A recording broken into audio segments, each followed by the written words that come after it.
Quiero trasladaros mi más calurosa bienvenida a este nuevo encuentro de ciclo de genios y genias, enmarcado dentro de la estrategia de Emakumeak, que ya creo que conocéis bien. Es una estrategia que hemos puesto en marcha desde Diputación Foral de Vizcaya en favor de la igualdad de mujeres y hombres.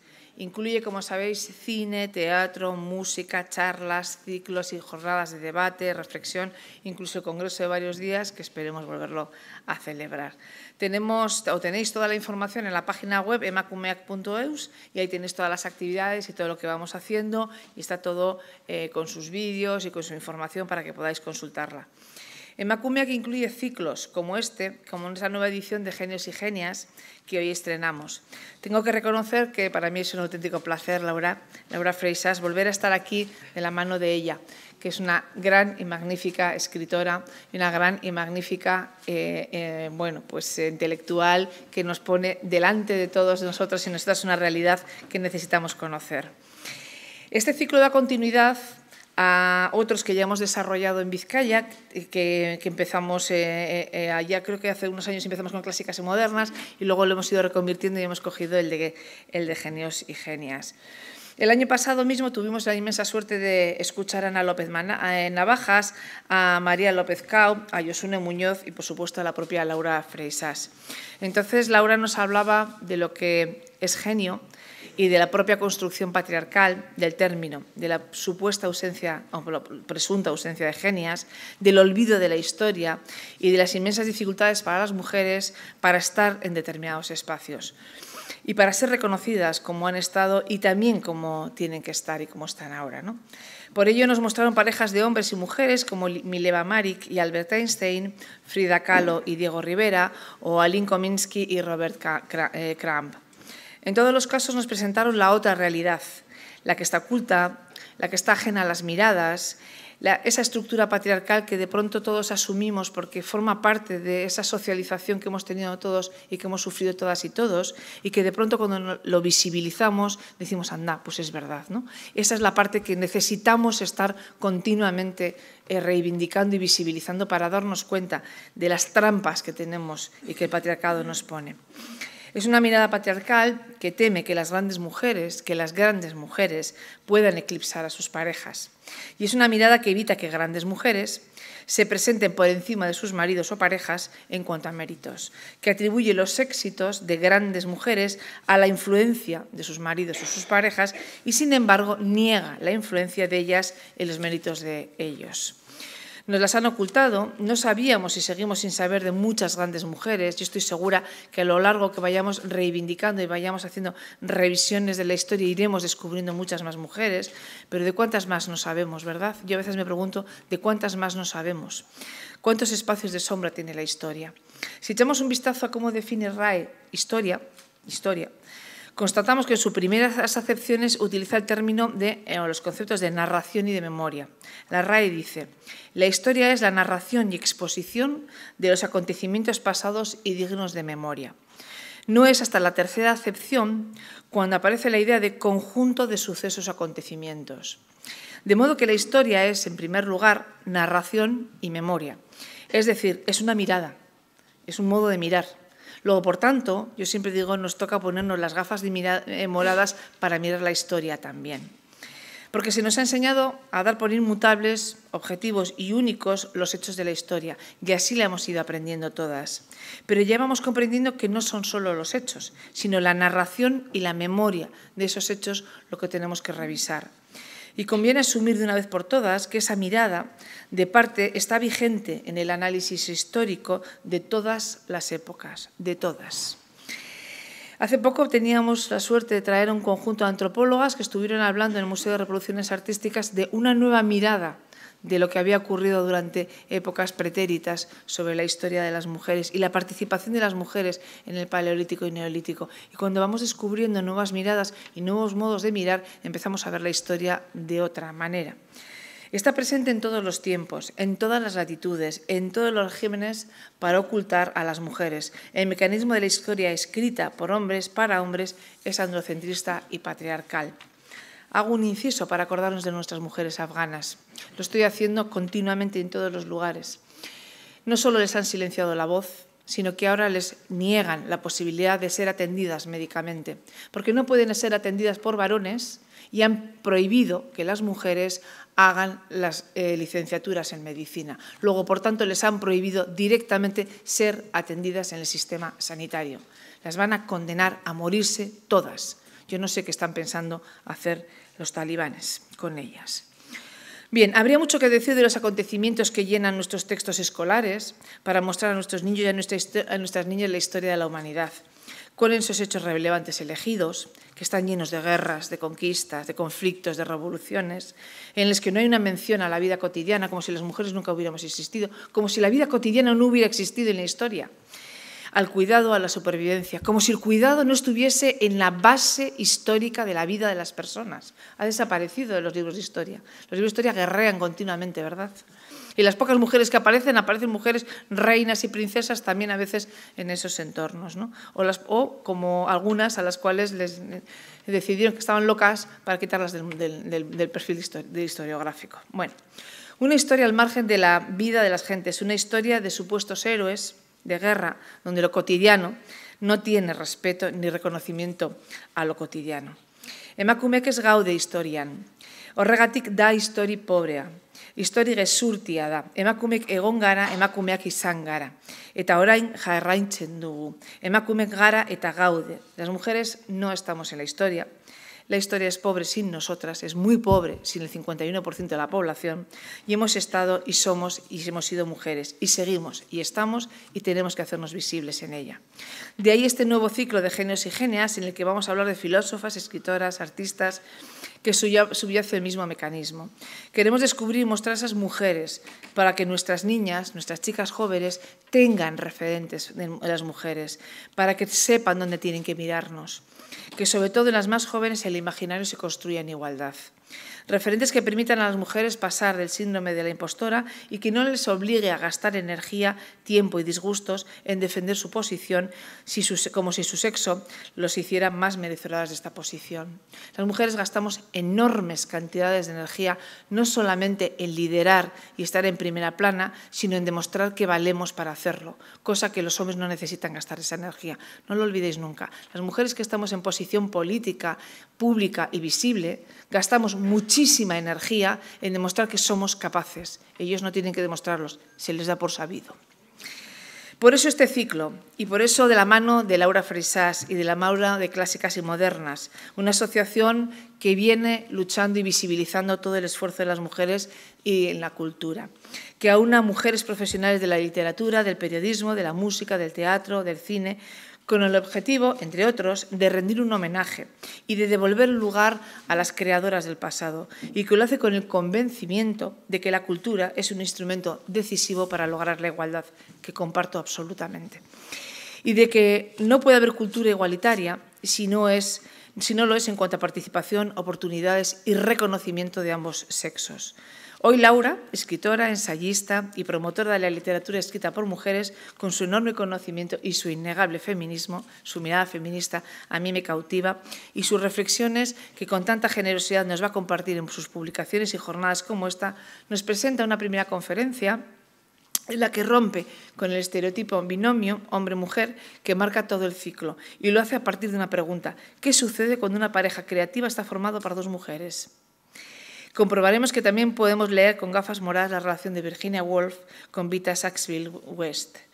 El ciclo seguirá la semana que viene. La semana que viene tenemos aquí a la escritora Carmen Domingo, que nos presentará a María Lejarraga y a Gregorio Martínez Sierra. Por cierto, yo descubrí no hace mucho a María Lejarraga y me parece un magnífico descubrimiento que también invito a que la conozcáis. Y sobre todo porque su marido se atribuyó gran parte de la literatura de ella, que manda narices. Escribía cartas para las mujeres y las atribuía a él. Es que manda narices, perdonad.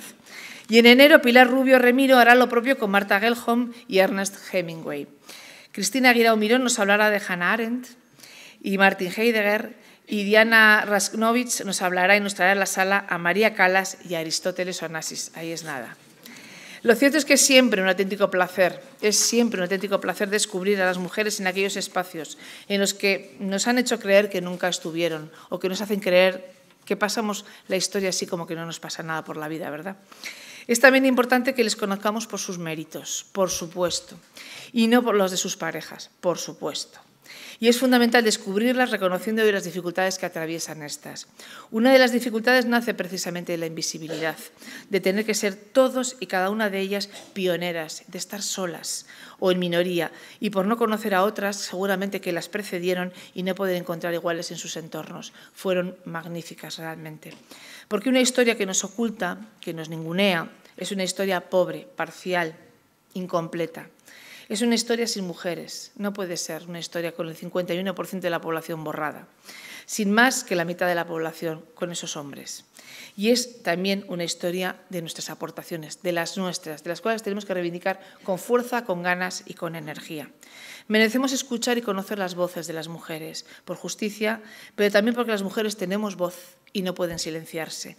Y también porque la historia, que seguirá siendo narración, tenemos que reescribirla justamente con esta mirada. Así que, Laura, gracias por ofrecernos la posibilidad de reescribir la historia con una nueva mirada, con esa mirada que precisamos y poniendo en valor y reivindicando por mérito propio a esas mujeres que estuvieron y que tienen que seguir estando. Mila esker.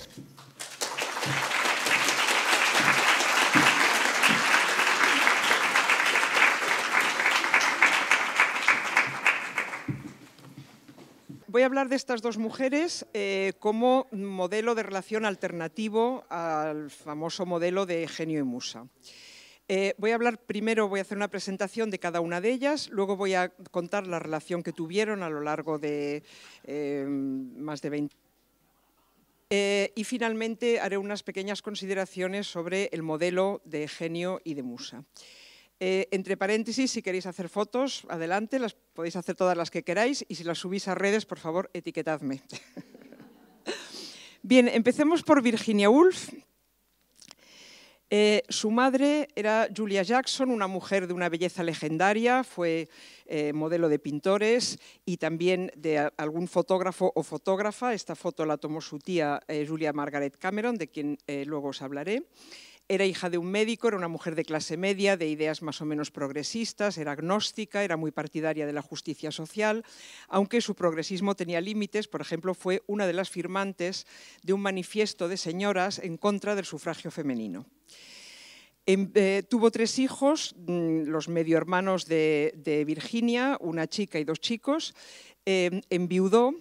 Y después se casó en segundas nupcias con Leslie Stephen, que era un erudito, un escritor e historiador, conocido sobre todo por el Diccionario de la Biografía Nacional. Si queréis un retrato de los padres de Virginia Woolf hecho por ella misma, leed la novela Alfaro, que está basada en su familia. Leslie Stephen también se había casado, había enviudado y en segundas nupcias se había casado con Julia.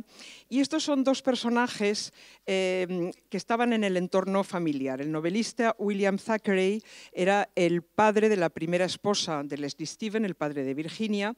Y esta es la fotógrafa Julia Margaret Cameron, que tiene una historia curiosa porque era una señora de clase media alta, muy convencional, que cuando cumplió 50 años, sus hijos buscaron un buen regalo que hacerle y le regalaron una cosa que se acababa de inventar, una cámara de fotos, de madera, por cierto. Y ella empezó a hacer fotos e hizo una obra impresionante y hoy se considera una pionera de la fotografía. Y luego, bueno, ya veréis por qué os hablo de estas personas. Este nuevo matrimonio tiene 4 hijos, Vanessa, Toby, Virginia y Adrian. En esta foto vemos a Vanessa, la hermana mayor de Virginia. Ahí a mi derecha está Virginia y en medio está Stella, que era hija del primer matrimonio de su madre y que cuando murió su madre le hizo un poco de madre.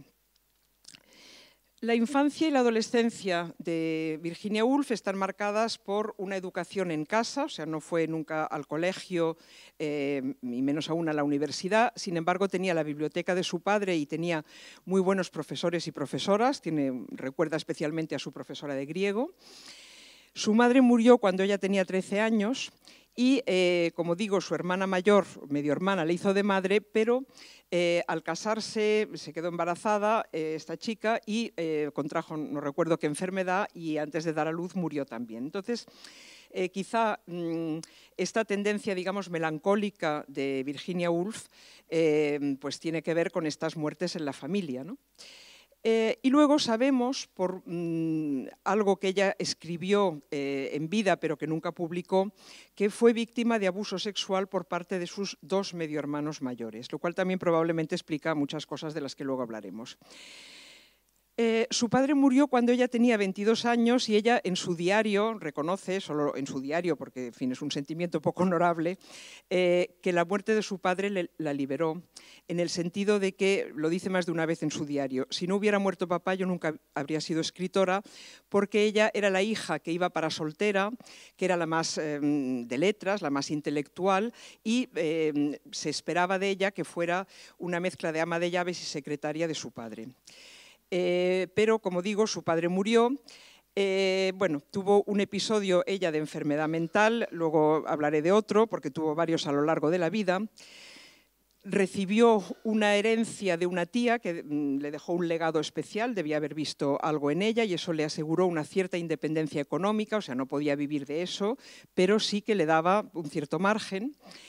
Y en 1905 los 4 hermanos, ya huérfanos, hicieron algo muy original, que yo creo que para todos ellos y sobre todo para Virginia fue realmente una estupenda decisión, que fue irse a vivir los 4 juntos. Es decir, tenían la suerte, digamos, de que se habían quedado sin padres ni tutores que les habrían vigilado y encaminado de una forma más o menos convencional, pero tampoco se habían casado y entonces alquilaron un piso en el barrio de Bloomsbury, vendieron la casa familiar que estaba en un barrio pues como de la burguesía, ¿no? Más de clase alta, y se fueron a vivir a un barrio que entonces era un barrio pues sin mucho prestigio, céntrico pero pobretón. Y se dedicaron durante unos años, luego ya cada uno se fue casando, se dedicaron a hacer lo que tenían ganas de hacer, que era leer, escribir, debatir, y en el caso de Vanessa, la hermana de Virginia, pintar, y eso yo creo que les afianzó en la vocación de cada uno, ¿no? En ese sentido, pues gozaron de una libertad que en esa época era una cosa realmente muy rara, ¿no? Bueno, el grupo de Bloomsbury es un grupo muy famoso, formado por escritores, artistas, críticos de arte, economistas, bailarinas, etc. Aquí encontraréis algunos grandes nombres y es el grupo que se forma cuando estos 4 hermanos que viven juntos, con gran escándalo, por cierto, por parte de, en fin, de los amigos y conocidos de sus padres, ¿no? Estos hermanos invitan a visitarles en casa a los amigos que los 2 chicos que sí que habían ido a la universidad, a Cambridge, se habían hecho en la universidad. Y entonces los jueves por la tarde pues, se reúnen una serie de personas jóvenes con inquietudes intelectuales. Para Virginia, eso ella lo cuenta en un libro que luego os recomendaré, que se llama Momentos de vida.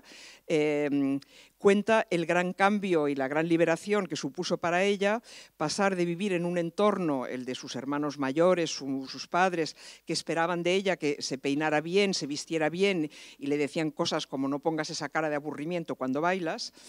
En vez de eso se encuentra en un grupo donde se debaten ideas y dice, pues en vez de mi hermano diciéndome no pongas esa cara de aburrimiento cuando bailas, ahora, después de las reuniones, cuando se iban los invitados, lo que tenía era mi hermana diciéndome defendiste bastante bien tu punto de vista. Eso para Virginia obviamente fue una liberación. Los ideales o los valores de este grupo son la amistad, el culto al arte, la elección de un barrio céntrico o barato en la ciudad, o bien más adelante varios se van al campo, una gran libertad sexual, hay mucha homosexualidad y bisexualidad en este grupo. Virginia, en ese mismo capítulo del libro Momentos de vida, dice que estaba encantada cuando descubrió pues, que podía estar con chicos que no eran de la familia y que en vez de coquetear y flirtear y tener que servirles el té y que la mirasen y tal, pues podían hablar de cosas intelectuales, y que le tardó un cierto tiempo en darse cuenta que lo que pasaba es que no les gustaban las mujeres. Fueron objetores de conciencia durante la Primera Guerra Mundial y, por lo tanto, son un grupo que, aunque nace muy a principios del siglo XX, son muy precursores de muchos movimientos que vendrán después, por ejemplo, en mayo del 68, como son el pacifismo, el ecologismo, la gentrificación de las ciudades y también el feminismo y el movimiento gay.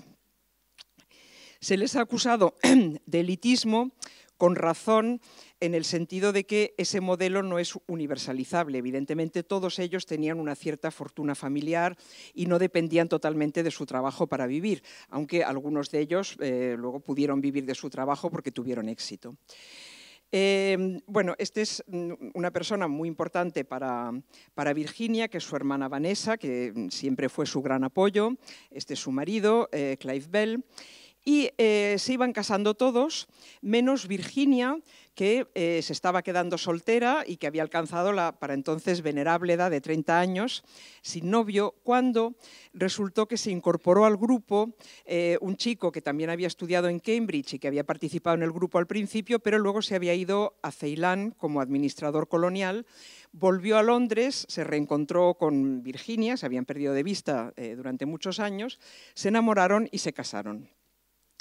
Él era judío, era un hombre de ideas progresistas, no era rico, y ahora veremos cómo empezó su matrimonio. Se fueron de viaje de bodas.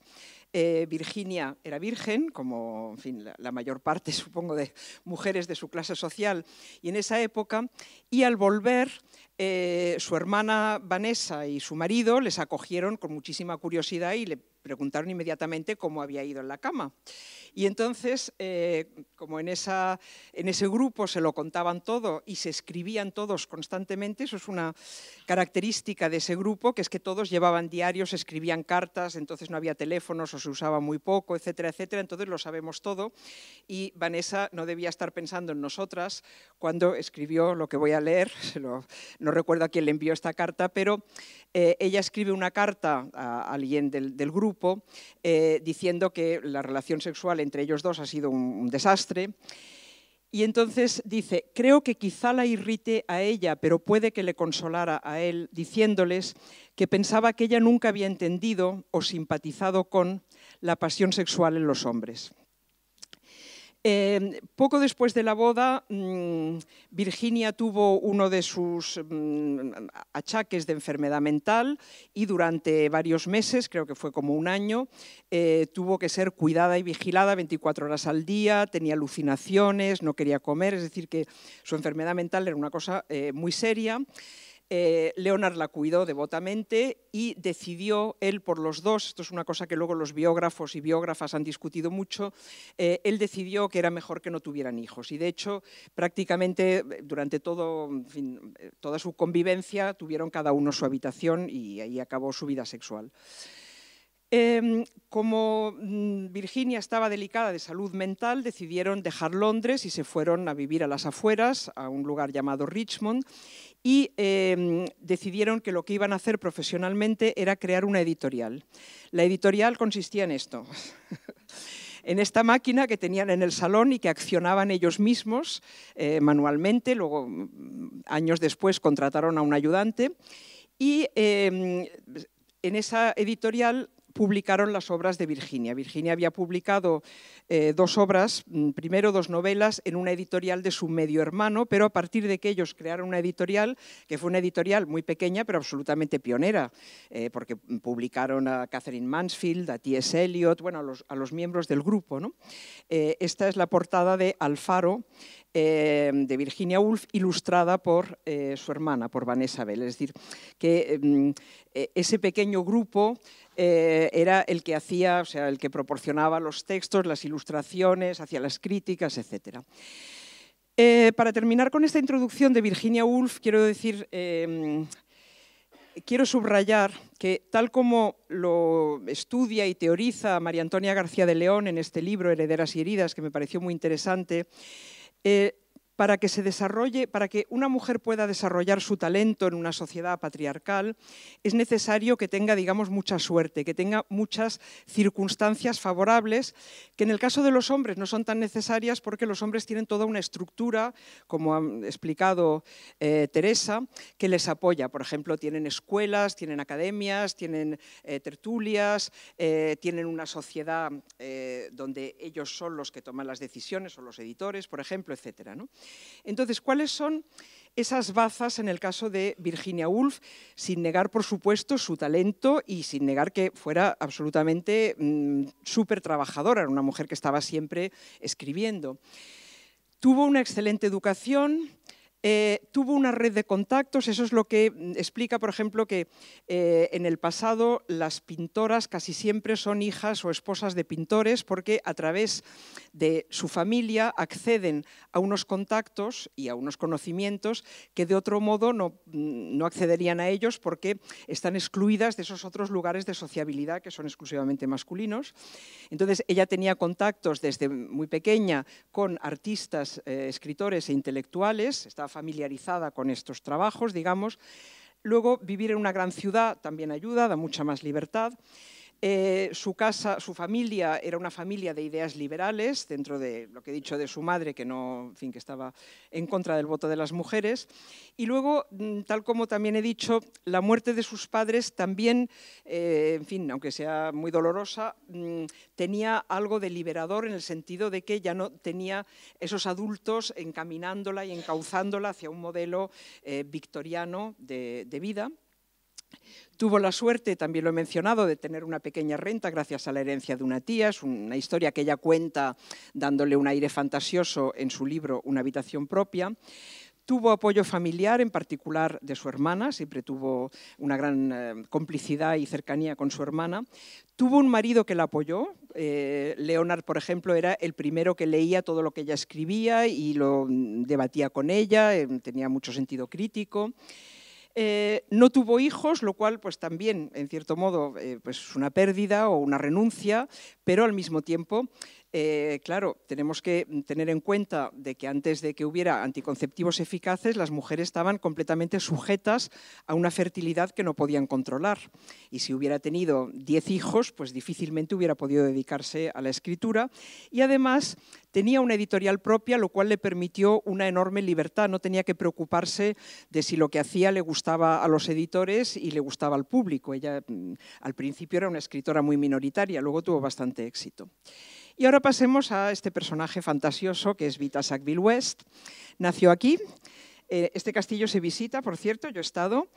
No está abierto todo, ni mucho menos. O sea, no he visitado las 365 habitaciones, he visitado una docena. Tenían 50 criados a tiempo completo. La familia Sackville-West era una de las más antiguas de Inglaterra. El castillo es básicamente del siglo XVII. Y su historia también es muy curiosa. Su abuelo, Lionel Sackville-West, un hombre aristócrata, riquísimo, fue embajador en Estados Unidos, si no me equivoco, se lió con una española, andaluza, bailaora de flamenco, llamada Josefa o Pepita, con la que no se pudo casar porque ella estaba casada. Tuvieron 7 hijas e hijos, pero a la muerte de Lionel, los hijos no podían heredar porque eran hijos bastardos. El hijo mayor, desesperado, puso una demanda, un pleito, intentando demostrar que sus padres se habían casado secretamente, pero no consiguió demostrarlo, probablemente porque era falso para empezar, y entonces se iban a quedar sin el castillo y sin la fortuna, digamos, en la calle, pero una de las hijas, creo que la mayor, Victoria, bueno, toda la fortuna familiar pasaba a un sobrino llamado también Lionel Sackville-West. Y entonces, una de las hijas, Victoria, por pura casualidad se fue a enamorar del sobrino, se casó con el sobrino y, por lo tanto, participó de la herencia y pudo seguir viviendo en el castillo. El hermano mayor, el que había puesto el pleito, se suicidó. Después de esto pasaron, o sea, en los años siguientes varias cosas. básicamente que cada uno de ellos tuvo amantes. Empezó el marido, que a una de sus amantes, la más fija, la invitó a vivir al castillo con su marido y demás familia. Bueno, 365 habitaciones dan para mucho, a pesar de lo cual a Victoria no le gustó nada, y ella se lió a su vez con un francés que también era una relación adúltera. Luego hubo disputas por la herencia, total. La hija única que tuvieron, Vita, ya de adolescente era rica y famosa. Famosa con una fama turbia porque había habido pues unos procesos que habían sido muy escandalosos, de los cuales la prensa había hablado mucho, pero ya era, digamos, alguien, ¿no?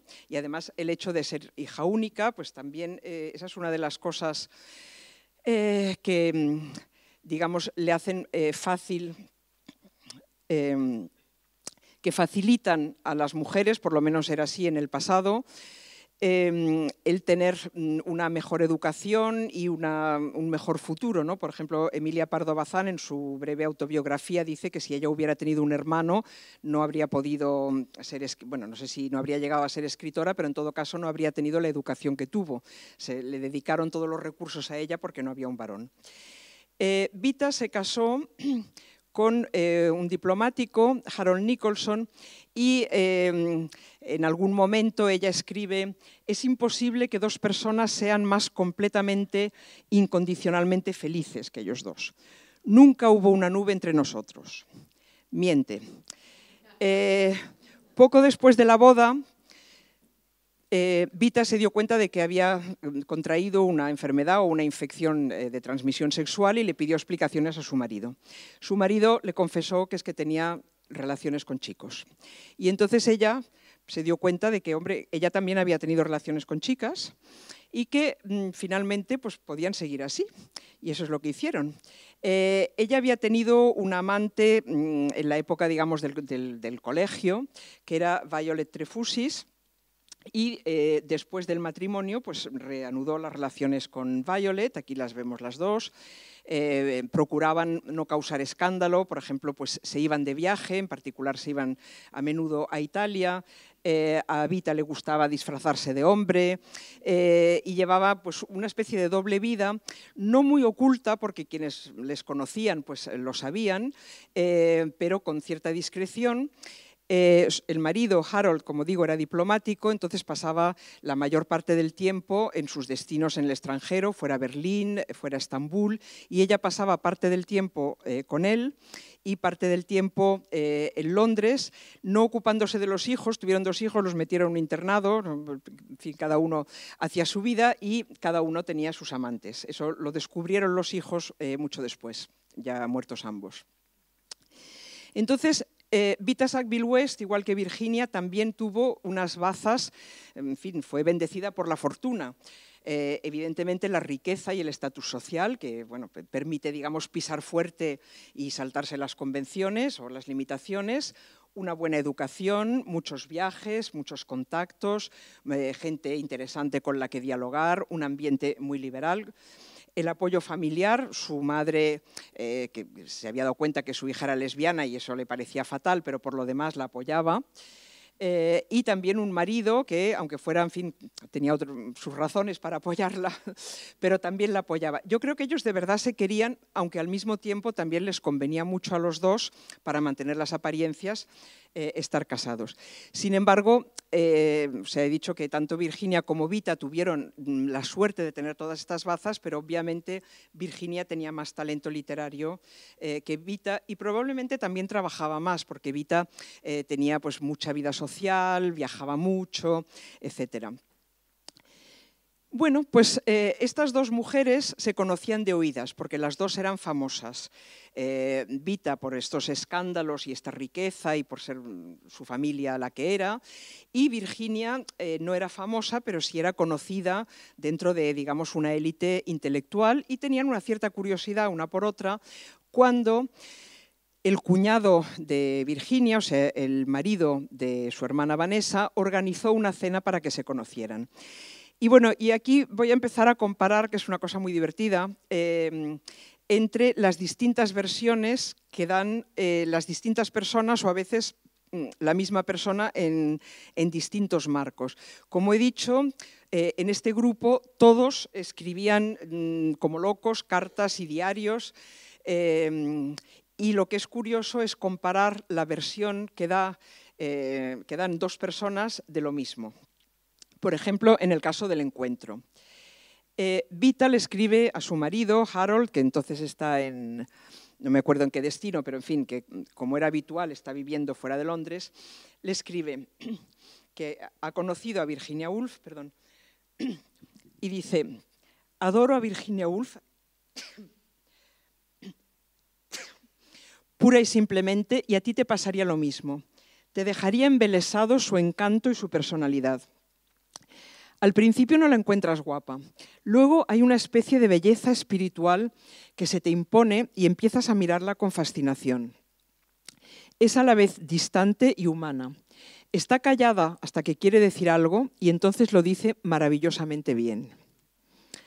Pocas veces me he encontrado tan atraída por alguien y creo que yo a ella también le gusto. Bueno, ahora veremos qué dice Virginia.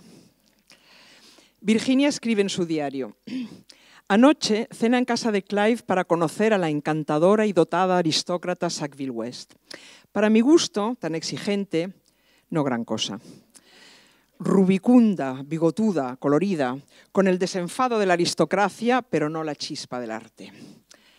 Y luego, poco después, Vita quiere presentarle a su marido, a los Woolf, y les van a ver a su casa de campo, en Rodmell, y escribe Virginia en su diario: recibimos por sorpresa una visita de los Nicholson, o sea, de Vita y Harold. Ella es una lesbiana notoria y quizá, piensa Ethel Sands, una amiga, me ha echado el ojo, a pesar de lo vieja que soy. Tenía 40 años. Nos parecieron los dos incurablemente estúpidos. Pero Vita persiste, está completamente fascinada por Virginia.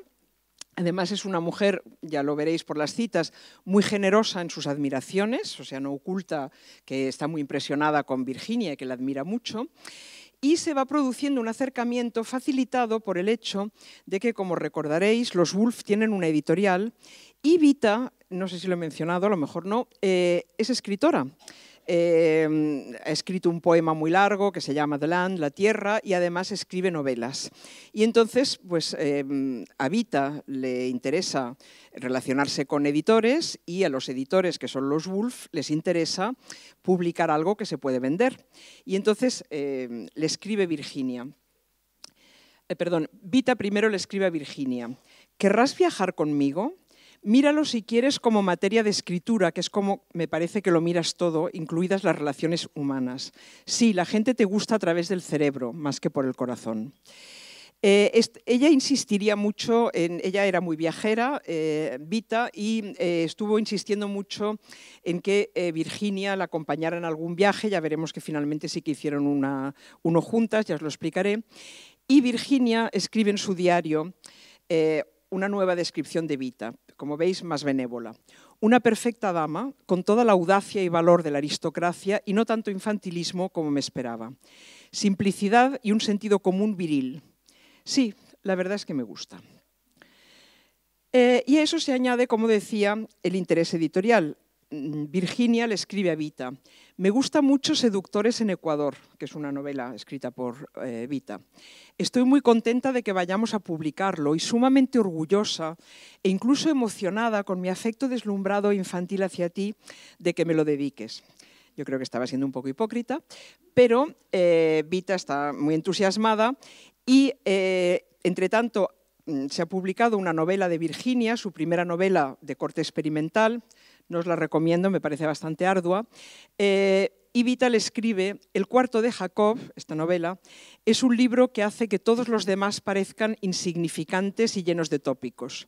Y la escritura de una, o sea, de ella, en comparación parece horrible y vulgar. Y Vita invita a Virginia al castillo de su padre. Es algo que va a impresionar muchísimo a Virginia, la va a intrigar y que luego aparecerá en una de sus novelas, como luego contaré. Aquí quiero llamar la atención sobre algo que Virginia dice de Vita en su diario. Su madurez, su capacidad de estar con cualquier tipo de gente, de representar a su país, en tanto que esposa de diplomático en el extranjero, de controlar la plata, los criados, los perros, su maternidad, aunque es un poco fría y distante con sus chicos, en una palabra, el hecho de que ella es lo que yo nunca he sido, ¿qué? Una mujer de verdad. Eso es lo que a ella le impresiona de Vita, y explica esto de una mujer de verdad. Tiene una voluptuosidad como de uvas maduras, no es reflexiva, no. Su cerebro no está tan bien organizado como el mío. Esto a mí me llama la atención porque es una idea profundamente sexista de lo que son los hombres y de lo que son las mujeres, y yo creo que este tipo de ideas, digamos, nos limita en el sentido de que Virginia cree que por el hecho de tener un cerebro bien organizado está pagando un precio en cuanto a que es menos femenina, ¿no? Y que por el hecho de además no ser madre tampoco es una mujer del todo. La relación sigue y se va haciendo más estrecha y Virginia escribe en su diario: me gusta su presencia y su belleza. ¿Estoy enamorada de ella? Pero, ¿qué es el amor? El hecho de que ella esté enamorada, hay que ponerlo entre comillas, de mí, me emociona y me halaga y me interesa. Y Vita le escribe a Harold: por favor, no creas que A, me voy a enamorar de Virginia, B, Virginia se va a enamorar de mí, C, Leonard se va a enamorar de mí, D, yo me voy a enamorar de Leonard. Te echo terriblemente de menos. Yo nunca sé hasta qué punto las cartas de Vita a su marido son sinceras, porque es evidente la intención de tranquilizarle.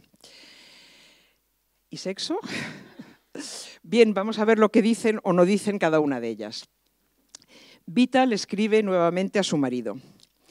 Clive, el marido de Vanessa, la hermana de Virginia, en un momento en que están reunidos y no está Virginia, Clive dijo: me pregunto si puedo hacerle a Vita una pregunta muy indiscreta. En el círculo de Bloomsbury la discreción no era su fuerte, como sabéis. Y yo, inocente y desprevenida, contesté que sí. ¿Te has ido alguna vez a la cama con Virginia? Pero creo que jamás le convenció a él y a todos los demás de la verdad. Esto fue en enero. En agosto, Vita le vuelve a escribir a Harold: amo a Virginia, pero de verdad, cariño, es un amor espiritual. A ella le da terror volverse loca otra vez y a mí me da un miedo mortal despertar sentimientos físicos en ella por la locura. Además, nunca se ha acostado con nadie excepto con Leonard, a diferencia de ella, que ya llevaba no se sabe cuántos amantes de ambos sexos, por cierto. Fue un tremendo fracaso y pronto lo dejaron. Virginia no es el tipo de persona en la que una piensa de esa manera. Hay algo incongruente y casi indecente en la idea. Me he ido a la cama con ella 2 veces, pero eso es todo. Bueno, entonces, o entre enero y agosto cambiaron las cosas, o en algún momento, en una de las 2 versiones, miente. Pero tenemos otro testimonio. Virginia es muy púdica en su diario, nunca habla de cosas físicas. De hecho, yo traduje 2 volúmenes del diario de Virginia y en un momento dado me volvía loca porque ella hablaba del malestar o de los problemas de salud que le producía T.off.L. Y de pronto, ya no me acuerdo cómo, descubrí que significa time of life, que es un eufemismo, o sea, tiempo de la vida, que quiere decir la menopausia. O sea, ni en su diario podía decir la palabra menopausia, ni siquiera el eufemismo para menopausia, y lo tenía que poner en iniciales. Pero, por lo tanto, por el diario de Virginia no podemos saber mucho respecto a la relación, o sea, hasta dónde llegó la relación que tuvo con Vita. Pero hay un momento, años después, en que le escribe a Vita lo siguiente. El otro día en la farmacia le conté a Vanessa, que aquí veis, a su hermana, era guapísima, por cierto, la historia de nuestra pasión. Pero, ¿de verdad te gusta acostarte con mujeres?, dijo ella mientras le daban el cambio. ¿Y cómo lo hacéis?, añadió, hablando en voz alta, como un loro, mientras recogía las pastillas. Bien, Vita se va alejando de Virginia porque Vita es una mujer muy sensual, muy erótica, muy carnal, siempre tiene por lo menos un amante y la relación con Virginia sigue, pero como una relación intelectual y afectiva y ya no sexual, aunque como digo no sabemos muy bien hasta dónde llegó. Y de pronto, un día, Virginia le escribe a Vita: ayer por la mañana estaba desesperada. No podía extraerme ni una sola palabra. Acababa de terminar una novela, creo que era Alfaro, y estaba pensando en otra, pero no lo tenía claro. Y por fin dejé caer la cabeza en las manos, mojé la pluma en el tintero y escribí Orlando. Pero escucha, supongamos que Orlando resulta ser Vita. Y así nace una de las novelas más extraordinarias de Virginia Woolf. Yo a Virginia Woolf la leí de joven, más o menos toda. Lo que más me gustó fueron Las olas y Orlando no era mi favorita. Pero al releerla no hace muchos años, realmente Orlando me parece una novela sensacional. Es una novela irónica, divertida, fantasiosa. Es una novela que se presenta como la vida de un aristócrata, escritor que vive en un castillo en el siglo XVII y que vive 300 años, y en el curso de esos 300 años, en un momento dado, en una travesía en barco, una noche se acuesta y por la mañana se levanta siendo mujer. Este libro debe mucho a Vita. Vita le contesta: Dios mío, Virginia, no sabes cuánto me emociona y me aterroriza la idea de ser proyectada en forma de Orlando. Qué divertido para ti y para mí. Y hay muchas coincidencias en la novela Orlando con la vida y el entorno, el castillo, la familia, etcétera, de Vita. Por ejemplo, pues podemos reconocer la escena en que Orlando, o sea, Vita, le enseña el castillo de la familia con un vestido turco rodeada de perros y niños, el hecho de que hay una carreta que desde tiempos inmemoriales trae leña para las innumerables chimeneas de la casa, Vita navegando por el Mediterráneo, yendo a Turquía, efectivamente fue a Turquía a reunirse con su marido, o sea, todo esto lo hace Orlando, digamos, Vita cubierta de esmeraldas, o una escena maravillosa de Orlando en que una futura pareja se conoce patinando sobre hielo. Está basada en cómo se conocieron Vita y Violet Trefusis, esa que había sido su amante en los años juveniles. Y cuando la novela ya la ha escrito y la ha publicado y Vita la lee, le escribe a su marido: hay partes que me hacen llorar, otras que me hacen reír. El conjunto me deslumbra y me desconcierta. Me siento infinitamente honrada de haber sido la percha en la que se ha colgado y muy humilde.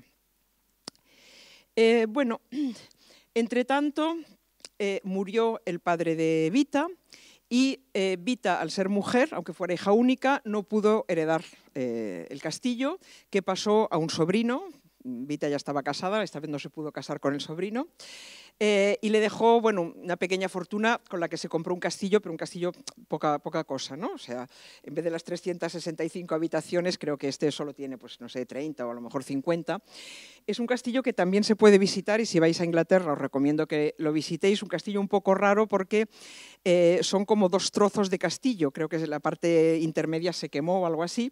Y entonces hay un ala bastante amplia y luego una torre, que es esta, donde Vita eran sus dominios y allí tenía la habitación en la que escribía. Vita consigue convencer a Virginia de que por fin hagan un viaje juntas. Es un viaje muy corto, se van solamente a Francia y solo 6 días. Por cierto, antes de todo esto, muchos años antes, Vita y su amante Violet, que estando las dos casadas, pues un día se habían liado la manta a la cabeza, se habían ido de viaje o se habían fugado juntas y fueron sus maridos los dos persiguiéndolas hasta que las encontraron. La verdad es que me habría gustado asistir a la escena. Y es curioso porque en este viaje Virginia está muy angustiada porque no tiene noticias de Leonard. Por favor, se ha ido 6 días y además en esa época que no había internet ni nada, le llega a mandar un telegrama para ver si está todo bien. Yo creo que se sentía culpable de haberle y como temiendo que él la dejara. En fin, Virginia, aunque Vita intenta ocultárselo, Virginia termina enterándose de los nuevos amores de Vita y no oculta sus celos. Le escribe, por ejemplo: «Qué desgraciada me siento de que ya no me quieras. Siempre dije que eras una bestia promiscua. ¿Es una Mary esta vez o una Jenny, una Polly? Y otra vez, más adelante, le habla de mis celos de todos tus nuevos amores. Estás amando a varias personas, mujeres, quiero decir, físicamente, quiero decir, más carnalmente que a mí. Siempre se dice que la novela Orlando se basó en la persona real de Vita, pero yo creo que también el ensayo que publica inmediatamente después, titulado Una habitación propia, un ensayo muy famoso que os recomiendo leer porque además es muy ameno, sobre las mujeres y la literatura, también está inspirado en Vita, porque gira mucho en torno al personaje del andrógino. Por ejemplo, cuando Virginia escribe: si uno es un hombre, a pesar de ello, la parte femenina de su cerebro debe funcionar. Y una mujer también tiene que relacionarse con el hombre que lleva dentro. Quizá eso es lo que quería decir Coleridge cuando dijo que una gran mente es andrógina.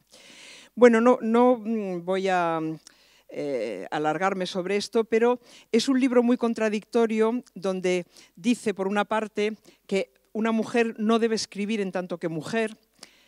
Es fatal para quien escribe pensar en su sexo. Es fatal para una mujer hacer hincapié en cualquier agravio, defender, aunque sea con justicia, cualquier causa, en cualquier modo hablar conscientemente como mujer. Pero también dice, sería una inconmensurable lástima que las mujeres escribieran como los hombres. Si solo dos sexos ya no nos bastan para representar toda la variedad del mundo, ¿cómo nos las arreglaríamos con uno solo? De hecho, hay una crítica inglesa, Michelle Barrett, que después de estudiar con lupa un cuarto propio o una habitación propia, llega a la conclusión de que lo que propone Virginia es que las mujeres escriban como mujeres, pero como sin darse cuenta. Para mí, todo este planteamiento es demasiado esencialista, es decir, cuando dice que una parte del cerebro hay que recurrir a la parte del cerebro femenina, masculina, yo creo que los cerebros no tienen sexo, pero en cambio creo que acierta cuando dice esta frase, estas dos o tres frases que me encantan, que he citado muchas veces. Todas las cenas están cocinadas, los platos y vasos limpios, los niños enviados a la escuela y al mundo.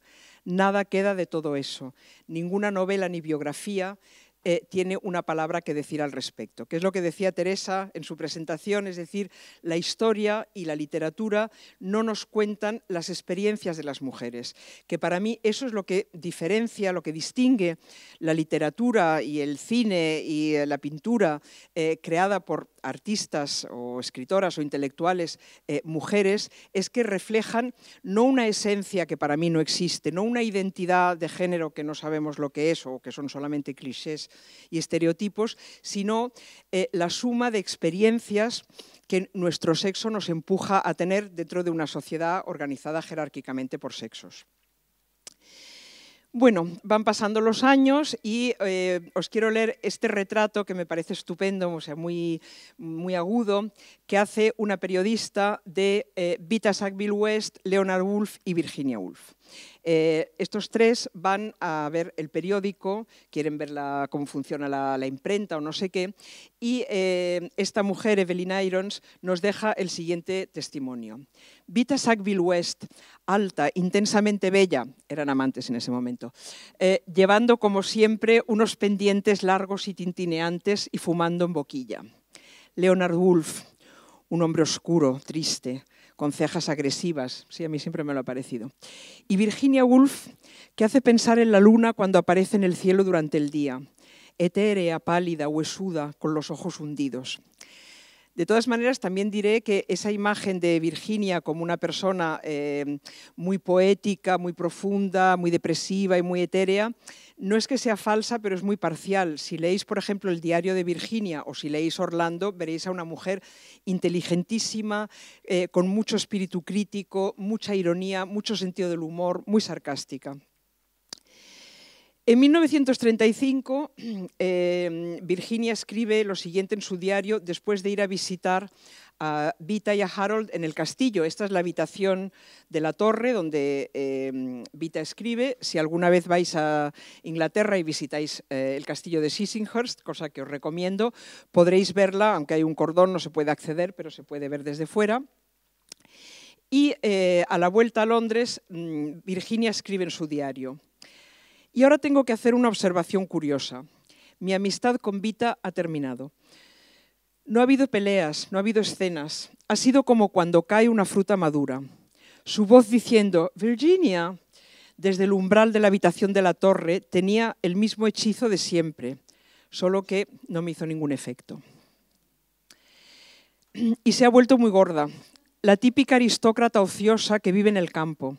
Se ha echado a perder. No ha escrito poesía últimamente. Solo se anima cuando se habla de perros, flores y nuevos edificios. Aquí vemos al matrimonio ya jubilado en su castillo.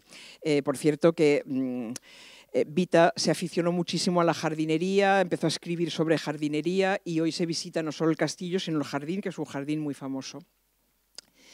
Pero de todas maneras, no es cierto que haya terminado la amistad, se siguen escribiendo.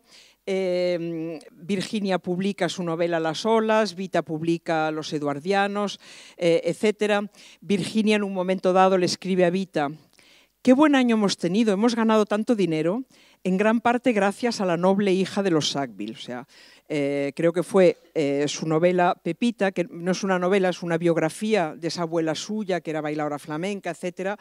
Fue un gran éxito. Luego tienen ciertas discrepancias porque a Vita no le gusta la novela de Virginia, Los años, y tampoco le gusta un nuevo libro feminista de Virginia, que para ella fue un poco una decepción, para Virginia, porque fue muy criticado, que se llama Tres Guineas.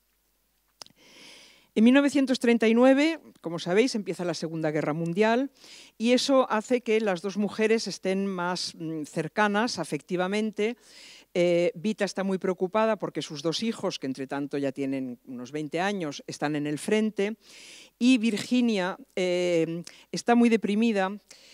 A mí, por cierto, me irritan esas versiones que se dan a veces del suicidio de Virginia, por ejemplo, en la película Las horas, cuando se presenta completamente fuera de contexto, como si fuera simplemente que ella pues, está loca o que, no sé, sin tener en cuenta que Virginia ya había vivido una guerra, la Primera Guerra Mundial, que además es una persona con problemas efectivamente depresivos, pero está el recuerdo de esa guerra. Ella dice que no quiere volver a vivir la misma experiencia, que no quiere ver morir a los jóvenes que están a su alrededor, y además no olvidemos que Leonard es judío y si Hitler invade el Reino Unido, ¿qué va a pasar?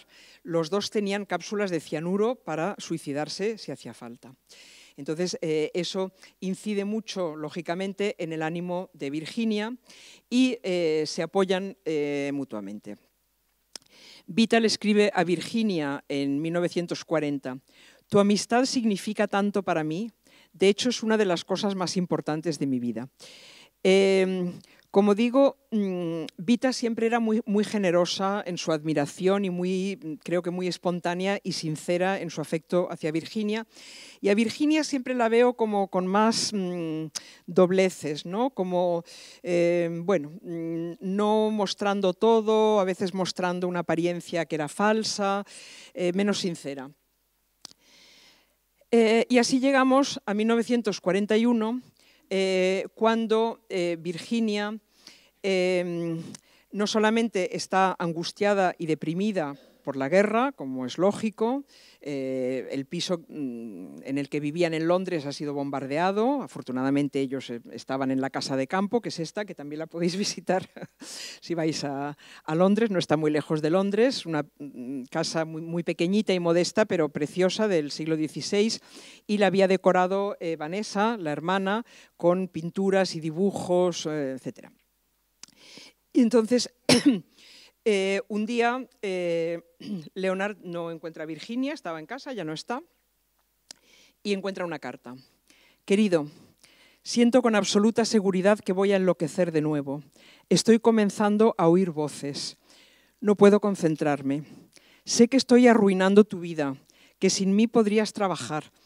o podrás trabajar. Esto es tan típico de las mujeres, ¿no? O sea, incluso en el momento de darse la muerte pensar tanto en los demás y que, bueno, que eso a él le irá bien, ¿no? Como si el trabajo de él fuera más importante que el de ella. Te debo a ti toda la felicidad que he tenido en mi vida. Y camina hasta el río Aus, que está muy cerca, es un paseo que podéis hacer si vais, que yo lo he hecho, y allí, habiéndose metido una serie de, un montón de piedras en el bolsillo, se mete en el agua y se ahoga. Algún tiempo después, o años después, se publica el Diario de Virginia. Virginia había dejado todo su diario, ella escribía diario para sí misma y también, lo dice alguna vez, con la idea de que un día a lo mejor cuando escriba sus memorias le será útil el diario, pero eso no pasó y ella dejó su diario tal cual. Afortunadamente, porque a veces los diaristas tienen la tentación de podar, de censurarse, de corregir. No, su diario lo tenemos tal cual, lo cual nos permite, entre otras cosas, saber que era una maravillosa escritora, en fin, de un gran talento, porque escribe a vuela pluma y es maravilloso lo que escribe, ¿no? Sin haberlo corregido. Y cuando Vita lee el diario, escribe en el suyo: no consigo tragar el diario de Virginia. Cuánta autocompasión y cuánta vanidad. A mí siempre me sorprende esta frase cuando la releo porque yo la verdad no veo ni autocompasión ni vanidad. Veo a lo mejor otros defectos, pero no esos, ¿no? No es que ahora la admire o la quiera menos, pero seguramente creará una mala impresión a esos que nunca presenciaron su gran dignidad ni fueron testigos del ingenio y la curiosidad que la animaban. Os voy a recomendar unos cuantos libros y luego, ya para terminar, haré unas reflexiones sobre la figura del genio y la de la musa. Las cartas entre Vita y Virginia, que yo sepa, no están publicadas en español. Si leéis inglés las podéis leer, por ejemplo, en esta edición, pero sí que hay una edición española de Cartas a mujeres, donde hay cartas dirigidas a Vita, cartas dirigidas a su hermana y a otras amigas varias. Luego os recomiendo mucho leer el Diario de Virginia, se ha publicado íntegro en, me parece, 6 volúmenes. Os recomiendo los que van de 1925 a 1935, que son los de su gran amistad con Vita. Si queréis una biografía, está muy bien esta, la de Irene Tschickiar-Bauer, es una biografía muy completa y muy ecuánime. Yo, de todas maneras, os recomendaría empezar por estos esbozos autobiográficos que no publicó en vida de Virginia, Momentos de vida. Y en cuanto a Vita, podéis leer la biografía de su abuela, Pepita, o este libro del hijo, Retrato de un matrimonio, donde cuenta todo lo que supo de la vida de sus padres e incluye un largo texto que Vita se piensa que dejó para que lo descubrieran sus hijos, lo dejó pues, encerrado en una caja en su despacho, donde cuenta la verdad sobre su matrimonio y todas las relaciones, o sea, la homosexualidad de ambos, ¿no? Esto que os he contado, de que descubrió que tenía una enfermedad venérea, le pidió explicaciones a él, lo cuentan, lo encontraréis ahí en ese. Y como digo, para terminar, unas consideraciones sobre las figuras de genio y musa.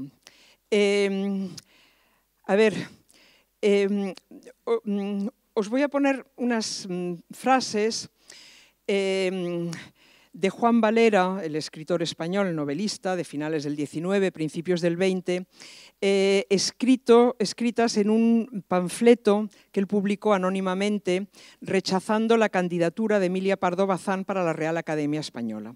Y él justifica así que las mujeres deben ser excluidas de la academia y por extensión de todo lo intelectual, porque dice, las mujeres tienen otros destinos más importantes y grandes que cumplir sobre la tierra. Ser nodriza para el niño, instrumento de deleite para el mozo y paciente enfermera para la cansada y sucia senectud. Claro, con esta mentalidad, ¿qué papel puede tener una mujer en el mundo del arte y la literatura? El papel de ser la nodriza, el instrumento de deleite, la paciente enfermera, la secretaria, ama de llaves y demás del creador, que siempre en esta mentalidad es el hombre. A lo mejor pensamos que el genio es un gran hombre porque ha nacido así, sin ningún apoyo social, y que la musa es una mujer que también pues, nació sin talento y que está muy contenta de compartir su vida, le parece un honor, con un gran hombre. Pero si leemos los libros que yo he tenido la curiosidad de leer de algunas de estas musas, empezamos a revisar esta versión. De hecho, yo divido los textos o libros escritos por las llamadas musas en dos. Están los que escriben después de que el marido haya muerto. Entonces la musa se encuentra en la posición de viuda, que para una musa es la ideal, porque tiene el prestigio, el nombre, el poder y el dinero que le ha legado su marido, y cuando escribe un libro es para reafirmar su legitimidad y por lo tanto explicar que aquel matrimonio fue maravilloso, que él estaba enamoradísimo y no mencionar a nadie más. Que es lo que hace María Lejárraga, por ejemplo, no menciona a la segunda esposa. Un buen ejemplo de este tipo de libro es el de Matilde Urrutia, Mi vida con Pablo Neruda. Pero en cambio es muy distinto cuando leemos lo que escriben las musas en el momento para sí mismas y no para publicar, por ejemplo, los diarios de Zenobia Camprubí, la mujer de Juan Ramón Jiménez, o los de Pilar Serrano, la esposa del escritor chileno José Donosos. Voy a leer algún extracto. ¿Cuál es my thing, lo mío? Lo he perdido de vista, siempre supeditada a mi condición de esposa de Pepe y madre de la Pilarcita. Días enteros de soledad. Ella había soñado con fiestas con champán rodeada de genios y en vez de eso, bueno, se fueron a vivir a Calaceite porque él quería estar tranquilo para escribir y ella se encontró tomando carajillos con las amas de casa de Calaceite en el bar de la gasolinera. ¿Para qué escribo? ¿Para los biógrafos de Pepe? Le tengo envidia a Pepe. O sea, esa es la triste historia, me parece, de muchas mujeres llamadas musas. Otro libro que os recomiendo si os interesa el tema es Las mujeres de Hermann Hesse, donde se examina las varias esposas, porque además es bastante habitual que estos grandes hombres, o llamados tales, tengan varias esposas una detrás de otra, cada una más joven y más dedicada a él y menos empoderada que la anterior en general. Bueno, yo después de haber estudiado mucho y dado muchas vueltas a las figuras del genio y la musa, he llegado a la conclusión de que esta pareja idealizada, de hecho, no es más que una versión extrema y, como digo, totalmente idealizada del estereotipo patriarcal para lo masculino y para lo femenino. El estereotipo patriarcal para los hombres es alguien que tiene un proyecto propio, una identidad individual, un egoísmo que se justifica porque él lo vale, porque él es más importante, ambición, es visto como único, irrepetible y puede conquistar por sí mismo estatus social, autoridad y honores. Mientras que una mujer, aquí con el bonito título de musa, vive para un proyecto ajeno, para ponerse al servicio de los deseos y necesidades de otros. Tiene una identidad vicaria, es la mujer de, la madre de. Se valora en ellas, no en ellos, el sacrificio y la abnegación. Es sustituible, como vemos pues, muchas veces en el caso de los llamados genios o grandes hombres, sustituida. Y no tiene ni estatus, ni ingresos propios, ni autoridad. Todo depende, refleja la luz proyectada por el hombre. Y esto produce...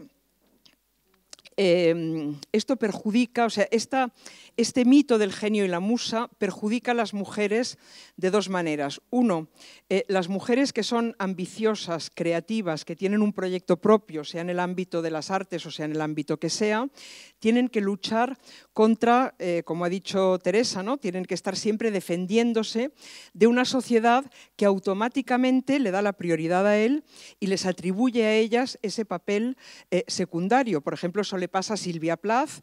Yo he escrito un librito que se llama así, Silvia Plath y Ted Hughes, Genio y Musa, Genia y Muso, Genia y Genio. Es algo con lo que las mujeres tienen que luchar, porque lo que en los hombres se facilita y se celebra, que es que tengan un proyecto propio y si hace falta sacrifiquen hasta cierto punto a las personas a su alrededor en favor de ese proyecto propio, en las mujeres lo que se espera es, al contrario, que ellas estén detrás, a la sombra, y que sacrifiquen sus propias prioridades en favor de prioridades ajenas. Entonces, esto es una lucha agotadora que a Silvia Plath realmente la llevó al suicidio. Quizá no fue la única causa, pero en sus diarios se ve claramente esa búsqueda de un lugar propio, ¿no? Ella, que había sido una mujer súper ambiciosa, con talento, creativa, trabajadora y que quería ser una gran poeta, se encuentra con que todo el mundo a su alrededor da por supuesto que el gran poeta es su marido y que ella, bueno, hace sus cositas. Y entonces ella no sabe qué hacer con eso, no sabe cómo enfrentarse a eso, a ratos lo acepta, a ratos no lo acepta y se pone furiosa, y eso la desgasta. Y luego también las mujeres son damnificadas en el sentido de que la idealización de los hombres, o sea, la idealización social, la sobreestimación social de los hombres, hace que ellas acepten unas situaciones en las que sufren subordinación o incluso violencia. De hecho, yo estoy siguiendo lo que publica en Instagram Cristina Fallarás, que no sé si sabéis de qué estoy hablando, supongo que sí, y lo que más me llama la atención es cómo esas mujeres que ahora están contando toda la violencia que han sufrido, sin embargo, seguían ahí, tardaron tanto en darse cuenta y tanto en marcharse. Y yo creo que tiene mucho que ver esa imagen social de lo que es un hombre y lo que es una mujer, que hace que no veamos el abuso, porque en los hombres no se ve como abuso, sino como un derecho, ¿no? Y de las mujeres se espera una actitud sumisa y conciliadora. Y para mí el genio y la musa son como la versión máxima de estos estereotipos tan perjudiciales. Frente a eso, la relación entre Vita Sackville-West y Virginia Woolf nos ofrece otro modelo de relación. Hay un apoyo afectivo que no es unidireccional, es mutuo. Una escucha a la otra, una ayuda a la otra. Hay un intercambio intelectual constante, tienen conversaciones que duran horas, se escriben, hablan, se leen los libros la una de la otra. Hay una inspiración recíproca, o sea, es una relación fecunda en ambos sentidos. Vita, como sabemos, inspira a Virginia dos obras maravillosas, la novela Orlando y el ensayo Una habitación propia, y a su vez Orlando le inspira a Vita una novela histórica que se llama Los Eduardianos, y Vita es publicada por Virginia. En fin, en este ciclo, como en el anterior, estamos hablando mucho de unas relaciones desiguales y jerárquicas entre hombres y mujeres, y creo que esta relación entre dos mujeres nos ofrece un modelo, un ideal, que creo que haríamos bien en inspirarnos en él para nuestras relaciones, tanto con hombres como con mujeres. Muchas gracias.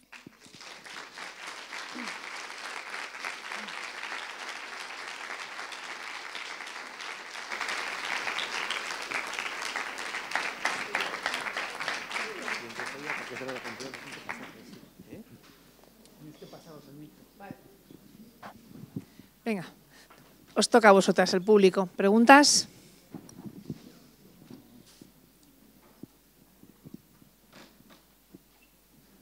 Ahí. Hola, gracias.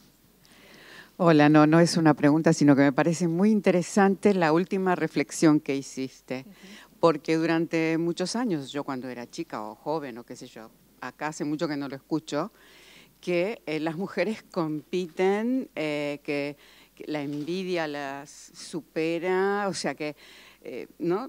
Esa rivalidad tremenda animal, y que en general muchas mujeres pudimos apreciar la solidaridad, nos ayudamos para darnos recetas, cuando se lavaba la ropa en el río, pasaban cómo evitar los castigos de los maridos, o sea, pero ¿por qué empezó a...?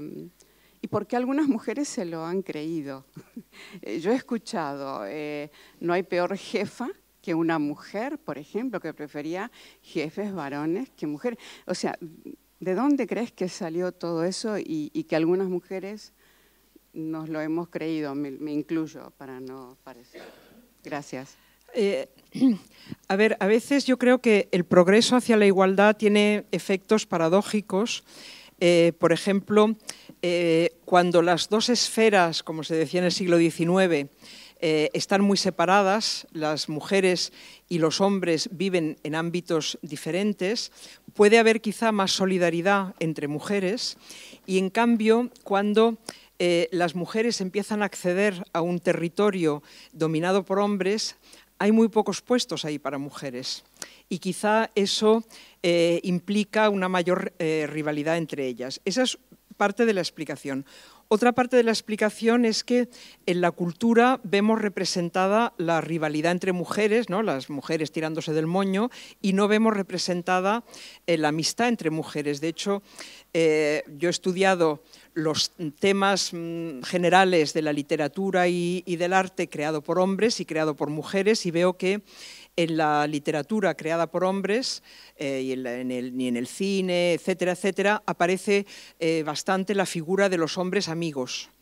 Y en cambio no aparece la figura de las mujeres amigas. Eso es solo cuando las mujeres empiezan a escribir o empezamos a escribir, me incluyo, yo tengo una novela que se llama Entre amigas, sí que representamos esa experiencia que conocemos por nuestra propia vida, que es la amistad entre mujeres, que no significa que no haya rivalidad, pero una solidaridad. O sea que creo que la amistad y la solidaridad entre mujeres sí que existe, pero está poco visualizada por la cultura.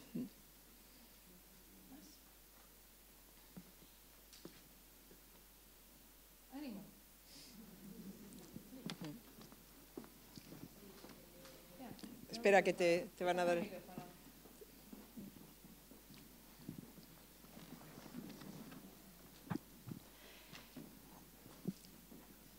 Entiendo que bueno, es algo asumido, que estamos en una, en una sociedad heteropatriarcal, organizada, bla, bla, bla, etcétera, etcétera. Creo que todo el quórum que estamos aquí nos sabemos todo este sustento de la situación. Y bueno, también a mí me llama la atención la famosa reflexión de Simone de Beauvoir. Es imposible mantener a la mitad de la población mundial en la esclavitud sin la complicidad de esa misma población. Lógicamente, hay que asumir que somos las depositarias de la herramienta para la supervivencia de esta situación. Se nos ha depositado durante generaciones y durante cientos de años la responsabilidad de hacerla que sobreviva. Es decir, las madres ejercemos ese adoctrinamiento de ellos como jefes y de las hijas como sirvientas. Todas hemos vivido eso de la machu, llévale el vaso de agua a tu hermano, llévale el calzoncillo a la ducha porque se le ha olvidado. Todo esto es complicado es complicado dejar de ser las depositarias de esa supervivencia del sistema. Es muy complicado porque obviamente estamos impregnadas del propio sistema. Pero creo que solo es posible a través del empoderamiento, lógicamente. Es imposible que las esclavas dejemos de serlo si no asumimos ese papel que hemos ido desarrollando. En la medida en que analicemos cada gesto, cada lenguaje corporal, cada frase que le decimos a nuestra infancia, para que vayan limpiando sus mentes y realmente podamos avanzar. Si no, es que entiendo que el machismo no es genético, ser maltratador no es genético, salvo algunas psicopatías que sí es cierto que son genéticas, en general eso no es genético, hay que asumir lo que no es genético. Es decir, ¿quién ha criado, quién ha adoctrinado a esos monstruos? Ahí es donde tenemos que ir. Ser conscientes también de que, claro, más del 70% del maltrato y los abusos infantiles se producen en los entornos cercanos. Es más, aquí tenemos el ejemplo de Virginia Woolf, que obviamente una mujer con esas vivencias que tuvo de niña es imposible, bueno, no voy a decir imposible, pongamos muy complicado, que pueda tener relaciones mínimamente equilibradas con los hombres con toda esta vivencia. Y a mí, pues bueno, esto me parece una... Sí, también dice Simone de Beauvoir en otra frase muy citada que el opresor no sería tan fuerte si no tuviera cómplices entre los o las oprimidas, ¿no?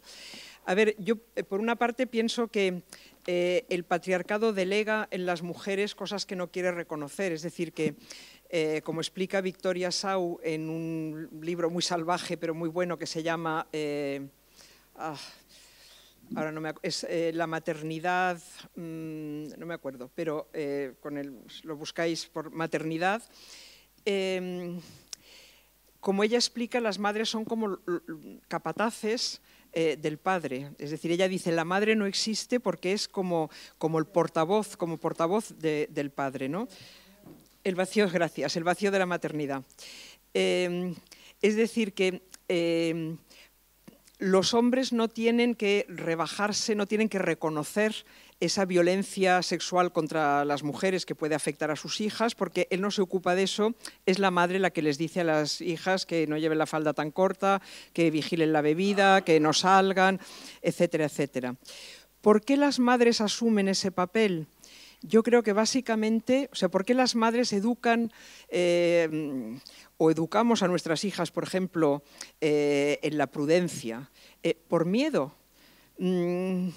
Es decir, porque a nuestra edad conocemos la sociedad y sabemos que las mujeres estamos en una posición vulnerable, entonces queremos proteger a nuestras hijas. O sea, esa es una parte de la respuesta. Otra parte de la respuesta es que las mujeres se identifican con el mensaje patriarcal porque resistirse a ese mensaje patriarcal es muy difícil, es muy cansado, te pone en una posición, o sea, suscita mucha hostilidad y además a nadie le gusta identificarse con los perdedores, ¿no? O sea, es mucho más fácil identificarse con los ganadores y transmitir su mensaje y pues, pretender que a ti no te afecta. Entonces, yo creo que por todo eso, de todas maneras, cuando alguien me dice, que no es tu caso, pero a veces en los coloquios algún hombre me dice, pues si los hijos y las hijas salen machistas, pues será cosa de las madres que los educan. Y digo, ¿y los padres dónde estaban mientras tanto, ¿no? Es decir, que ellos también tendrían que asumir su responsabilidad.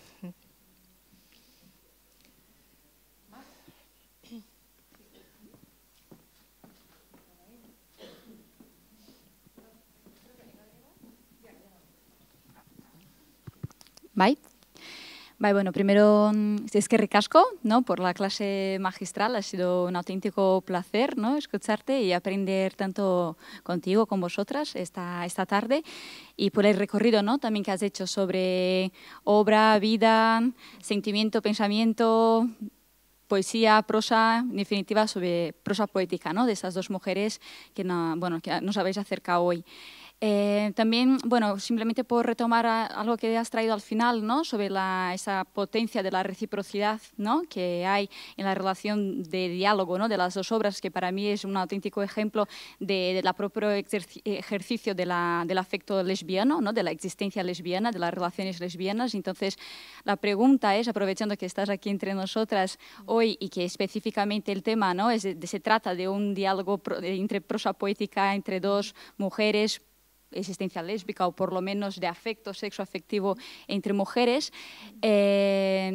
Bueno, pues alguna otra referencia literaria que nos pudieras compartir donde esta experiencia lésbica o lesbiana, ¿no?, se refleje desde una perspectiva pues feminista, ¿no? Porque cuando hablamos mucho, ¿no?, del borrado de las mujeres, ¿no?, como experiencia política contemporánea que estamos viviendo, pues el borrado lésbico es una consecuencia aún más presente, ¿no?, en el ámbito político, social, pero también cultural, artístico, etc. Entonces, bueno, aprovechando tu sabiduría y que estás aquí hoy, si tienes también alguna referencia cultural, literaria de la experiencia lésbica, ¿no?, revolucionaria, potente en el mundo de las artes, yo creo que nos vendría muy bien para seguir reivindicando, ¿no?, esta potencia lésbica creativa y transformadora. Vale.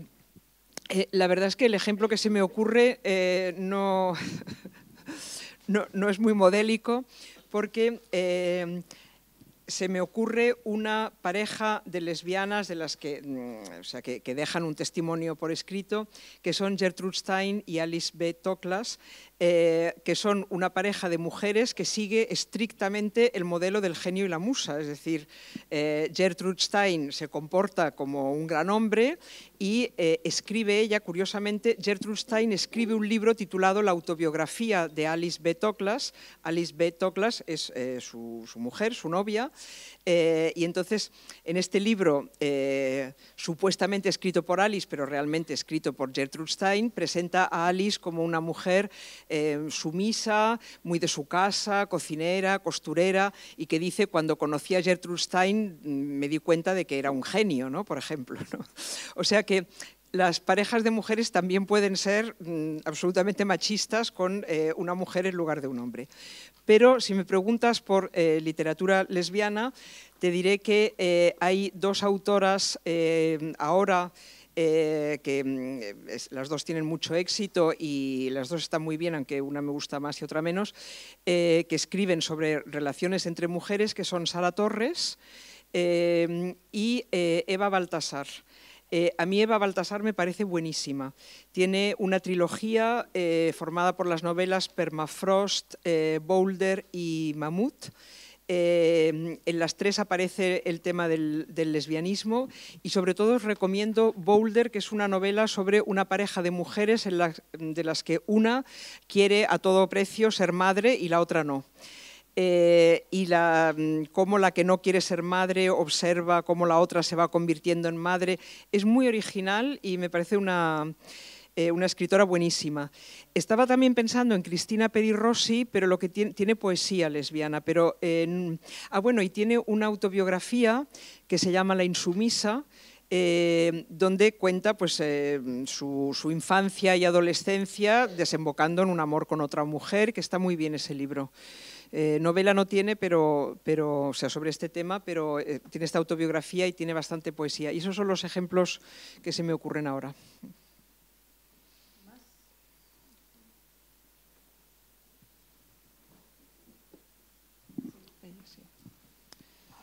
Sí, buenas tardes. Me ha encantado. Hola, Mónica. Sí, me ha encantado escucharte. Y bueno, un poco al hilo de lo que has comentado, yo ya conocía la historia y había leído a Vita y había leído a Virginia. Puedo recomendar a la chica que ha preguntado antes, el de Carol, de Patricia Highsmith, que es un grandísimo libro con la misma temática, también es una novela y muy fácil de leer. Y lo que me ha gustado, ¿no? Hay dos cosas que me han gustado mucho. Uno es la figura de la musa y el genio, y me ha venido a la cabeza una escritora actual, que es Siri Husband, y su marido Paul Auster, que han tenido una relación muy particular, que la falleció hace poco, y que a menudo se quejaban ellos mismos de que eran los periodistas o era la gente de fuera quienes querían colocarla a ella como musa y a él como el gran autor, a pesar de que ellos en su casa para nada reconocían esa relación, sino una situación mucho más igualitaria. Y cuando lees a ambos te das cuenta de que en sus libros a menudo han partido de la misma idea, que probablemente han hablado en casa, y sus obras han diferido en función del gusto de cada uno de ellos, ¿no? Entonces, se me ocurre un poco como ejemplo de algo muy diferente. Y a la vez me ha gustado mucho la parte de qué hace que una mujer pudiera tener éxito en determinados momentos, ese libro que has recomendado y que voy corriendo ya a comprar, gracias, porque a veces se nos olvida, y en los temas de igualdad creo que es muy importante, que el punto de partida sí define claramente hasta dónde puedes llegar. Es decir, no es lo mismo que nazcas en un entorno determinado con unos condicionantes que nazcas en otro, y en el caso de las mujeres, algunas seguramente consiguieron esos éxitos o consiguieron ser conocidas por el talento, por su capacidad de trabajo, pero también porque partían de esa situación, ¿no? Y en el fondo la igualdad quizás debiera llevarnos ahí, ¿no? A facilitar que la condición de partida no defina tanto lo que puedes alcanzar. Entonces, bueno, era un poco lo que quería comentar. Gracias. Bueno, muchas gracias, Mónica, y os recomiendo, si tenéis Instagram, que sigáis a Mónica, que se lee como un libro al día o un libro y medio al día o algo así, y que los comenta extensamente. Su Instagram es mquijanov. Es que yo la sigo mucho, como podéis ver. ¿Más? ¿Alguna pregunta más? Va, la última. Sí, ya la última. Va, la última. Pues no hay última. ¿No hay última? Bueno, pues nada. Pues Mónica ha sido la última. Bueno, pues gracias a todas por venir. El miércoles que viene tenemos a Carmen Domingo, también muy recomendable, también escritora, creo que merecerá la pena. Reiteraros y repetiros, por favor, lo que creo que vienen diciendo de igualdad, que si ocupáis el espacio y ocupáis la cita, por favor que vengáis, que no nos dejéis los asientos vacíos, porque tenemos lista de espera, y si no podéis venir, decirnos que no podéis venir para que pueda venir la otra persona, ¿de acuerdo? Es muy importante para nosotras que las salas se llenen, porque se llenan las listas, pero luego se nos queda en la sala vacía, porque hay gente que dice que quiere venir y luego no viene. Entonces os pido, por favor, que si no vais a poder venir y no vais a estar, os deis de baja y así dejamos sitio para otra persona. Mila esker, Danori. Venga.